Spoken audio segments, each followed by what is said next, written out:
Welcome in, ladies and gentlemen, to another edition of the On the Pony Express podcast. I am Billy Embody. We are joined on this Friday by a special guest because one of the top prospects in the state of Texas, especially in the Dallas area, Red Oak linebacker Zach Smith in the class of 2024, is with us today because he's going to announce his college decision. Zach, thanks so much for the time, man. You excited? Sir, yes, sir, most definitely.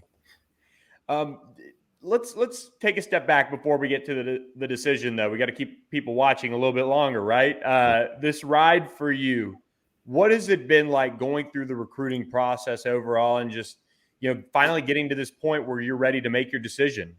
It's been crazy. It's kind of just been like a crazy thing for me, just because I've never had this done. I've seen people do it before, but it's never been like a me thing. So for me, the experience has been very, very exciting and crazy for me, I say. What were a couple things that you picked up during the recruiting process? How did your priorities maybe shift a little bit as you learned more about programs? How did you come to this decision? Really, it was just just how I was feeling at the end of the day. I kind of prayed about everything and was just talking to the coaches and just my parents, everybody. I was just talking and getting their opinions. And then it was just like one day I was just like, hey, I think this is right. I kind of prayed on it for a couple of days and I thought about it. And I finally hit one of my coaches up and I let him know what my decision was. And he was like, he was thinking that was a great decision. So I went ahead and did it. Yes, sir. Well, when the college that you commit to gets you, what type of player are they getting? They're getting a very, I say, exciting. I bring a lot of exciting, a lot of energy, very, high caliber player, very, very ready to go, very leader. A lot of things out of me. Yes, sir. Sure. All right, you ready to get to it? Yes, sir. All right, you've got a top five of SMU, Washington State, Arizona State, Tulsa, Houston. Zach Smith, where are you going to college? I will be making my decision to go to college for the next 3 to 4 years at SMU. Pony up. Well, there it is. SMU reels in another Dallas area prospect. Zach, what made SMU the place for you?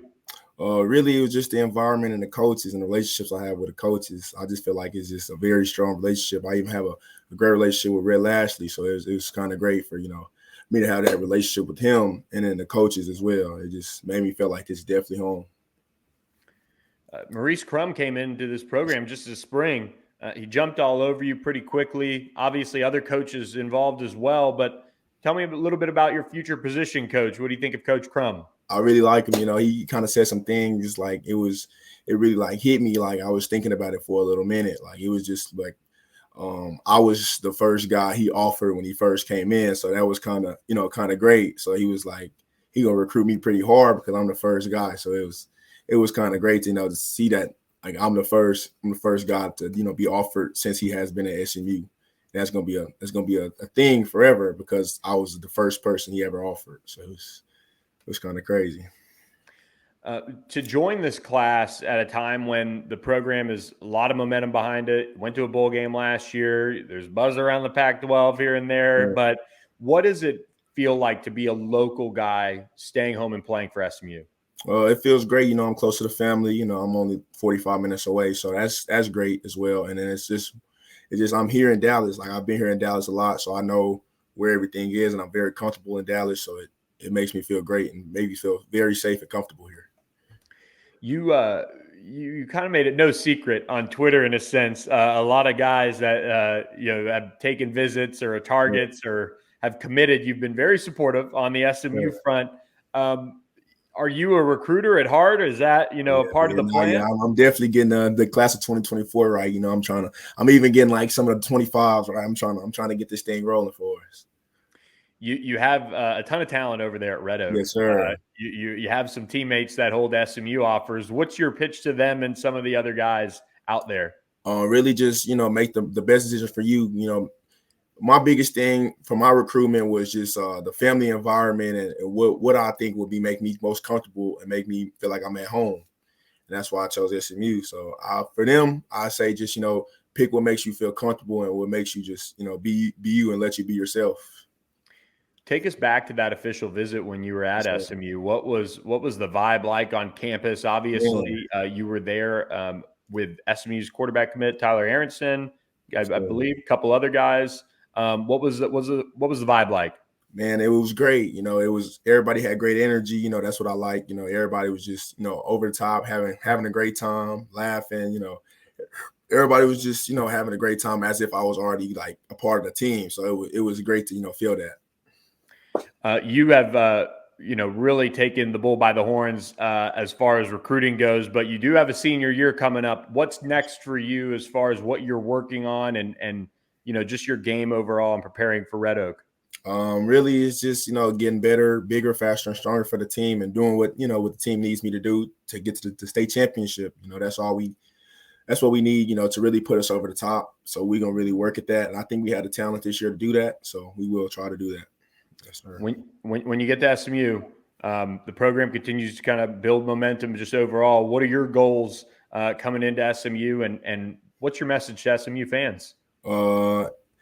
First, I'm gonna say, when I get there, I just want to implement my work ethic on my team, the team and the player, my position group, the coaches, just show them how hard I'm working and that we all need to work as hard if we want to get somewhere, especially around the Pac-12. We need to work as hard, even more harder to, win a lot more. And SMU fans, we're about to have a great time. We're going to turn up. Yes, sir. Well, Zach, thanks so much for joining us on the Pony Express podcast. Congratulations. Yes, thank you. SMU's newest commitment right here, Zach Smith from Red Oak, Texas, a local guy staying home with the Mustangs. Zach, thanks so much for joining the podcast. We appreciate you doing that with us. Yes, sir. Enjoy the rest of your summer, and we'll see you in the fall when fall camp gets going. Let's go. Pony up. So there you have it. SMU adds another commitment to the class of 2024. Zach Smith jumping aboard. And I think he's a prospect where you look at his physicality jumps out at you right away on tape because he really does bring that wood to the ball carrier, to the quarterback.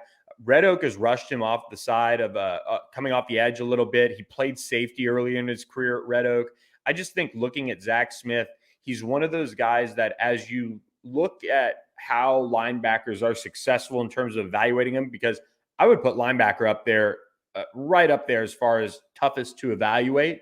I look at guys that have moved up toward the line of scrimmage from a safety spot as guys that have athleticism, that coaches trust them, obviously back there on the back end, but maybe have outgrown the position a little bit. We saw SMU do that now with Chris Adamora, who just kept getting bigger in a sense, and moved him up to linebacker this spring. So Maurice Crum, they made no bones about it when it came to how they felt about Zach Smith. They got him on campus a ton. And so I think this is a really nice pickup for SMU. What does it mean for the linebacker room overall? You look at the 2024 class, and I think you see SMU take one backer in the class of 2024. And I think this is going to be one of those situations where maybe they address in the transfer portal, depending on how things go with the linebacker group this season. But with SMU taking one linebacker and it being Zach Smith, it makes a ton of sense. We've talked about in the past, Jonathan Agamadu was a guy out of McKinney that they thought, might be officially visiting. SMU ends up getting Zach Smith on board and shifting direction and saying, you know what, we're sticking with one here. And Eric Moore, who is the Gulfport, Mississippi linebacker that they brought in for an official visit, I think he heads elsewhere. I think he released the top four with SMU in it. Arkansas State made the cut. Georgia Tech did as well, and Liberty too. I feel like you look at what SMU has at linebacker, they aren't, as of now, going to lose anyone after this season. And so SMU can be kind of particular, and I kind of take that back, actually. They're going to lose Chris Adamora, but when you look at the depth behind them, they're going to have a totally different, mindset when it comes to recruiting the linebacker position because they only lose one. So they lose Chris Adamora, they replace him with Zach Smith. The future of the linebacker room for SMU is pretty bright. I mean, you have Alex Kilgore, who's going to emerge as a multi-year starter for SMU. Could end up starting this year even, but you have Ahmad Walker, you have Kobe Wilson, you have Jaquandis Burns, who will be seniors in that 2024 season when Zach Smith gets to campus. Then you have the future coming up with Alex Kilgore, Brandon Maizano, and Zach Smith. Being able to be that kind of trio of young prospects. If you look at Alex Kilgore, I think there's no way he at this point that he redshirts. Brandon Maizano maybe plays special teams this year. He's got some size to him. And if that's the case and he doesn't redshirt, then you're looking at a pair of sophomores and a true freshman. I think you would see Zach Smith redshirt unless he can find time on special teams. But either way, you've now somewhat balanced this room, and you've gone from a lot of top heavy as far as veteran players to now having the future kind of figured out. And I think this room, as the future kind of comes along here, they would like to probably carry another linebacker than where they'll be at either this year or next year when Zach Smith gets to campus. So I think with SMU, you're going to see them potentially still look in the portal, maybe for another linebacker, depending on how things shake out just overall when it comes to this position in the 2024 recruiting class. But I think you got to be really happy for Zach Smith. As you guys heard from him, just a really high quality kid who's really excited to be at SMU. So I like his physicality. He's not the biggest guy in the world, but it is at 6'2", 200, and does have some athletic traits, but mainly that physicality really stands out to me. His production last year at Red Oak was really, really good. Was creeping in on 100 total tackles on the season. Had 91 total tackles, 9 tackles for loss, 5 sacks, 5 PBUs, and a forced fumble. So the way they use him, they put him in position to make plays. He's on a team that's really loaded, so you get maybe some help recruiting some of those younger guys like a Kamorian Morgan, who's a 4-star defensive lineman in the class of 2025. Taz Williams is a impressive 2026 receiver. And then Braden Robinson, Taz Williams is a 2025 receiver. And then Braden Robinson is picking up some serious recruiting attention right now, and he is a 2026 wide receiver. So SMU doing some good things here as far as getting a prospect on board at a program that is really starting to roll out the Division I talent. So kudos to SMU. It's a great kickoff to the weekend for you guys. I hope you guys enjoy the rest of the weekend. We'll have much more next week as SMU is churning towards more and more momentum on the recruiting trail. So be sure to check out the next edition of the On the Pony Express podcast. Subscribe to ontheponyexpress.com and our YouTube channel. Have a great weekend, everyone, and we'll catch you next time. Thanks for listening.